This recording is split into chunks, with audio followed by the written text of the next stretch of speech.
Lundi 30 mars, jour 14. Au cœur du paradoxe, comme dans l'œil du cyclone.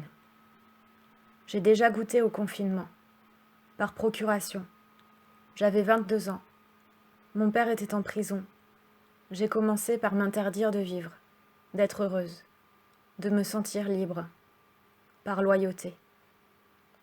Un jour, je suis partie rejoindre des amis en Bretagne et la liberté m'a saisie au vol. Je voudrais être seule face à la mer, un océan déchaîné, et je voudrais qu'il pleuve. L'eau qui tombe du ciel se mêlerait aux embruns. On ne saurait plus très bien distinguer le ciel de la mer qui se reflèteraient l'un l'autre.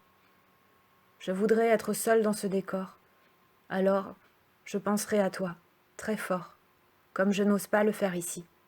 Très fort, je m'emplirai de cette pensée, comme te portant en moi, te faisant presque apparaître. Je pourrais même dialoguer avec toi. Je pourrais surtout t'offrir ce paysage.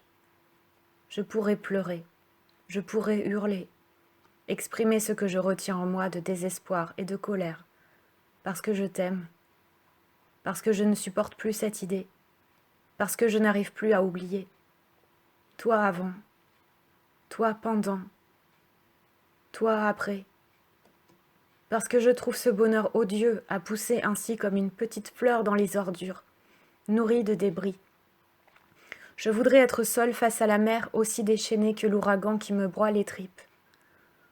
Je voudrais aussi qu'il pleuve autant que je pleure. Je voudrais être seule dans un paysage brutal et magnifique, incarnation, réalité visible du chaos qui m'habite.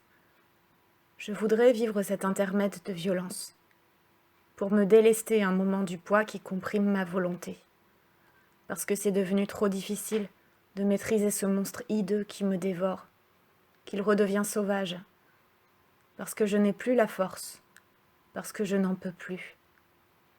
Je suis épuisée de vivre dans ce monde ordonné. J'y perds mon sourire. Ça ne me ressemble pas.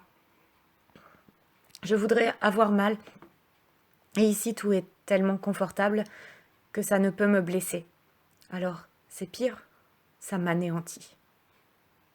Vite. Partir un instant.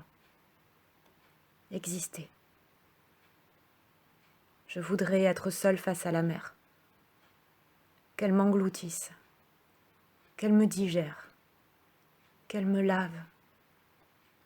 Je voudrais retrouver des forces pour vivre ce que je veux de pire. Le bonheur. Mardi 4 février 2003, Pont-de-Buis, les Quimerques. L'océan m'a transmis ce message grâce à sa force et à sa sagesse. Quand on aime quelqu'un qui sombre, rien ne nous oblige à sombrer aussi. Quand on perd quelqu'un qu'on aime, rien ne nous oblige à laisser s'installer la tristesse, ni la colère, ni le désespoir. Les émotions sont faites pour passer. Les sentiments demeurent. Mon bonheur n'entamait pas mon amour. Mon bonheur nourrissait mon amour. Et comme j'en avais beaucoup, et comme il grandissait, je pouvais te le partager. Ton confinement a donné plus de valeur à ma liberté. Ta mort a donné plus de saveur à mon existence. C'est ainsi que tu survis en homme libre, parce que je suis libre et vivante. Et ainsi de suite, dans la continuité.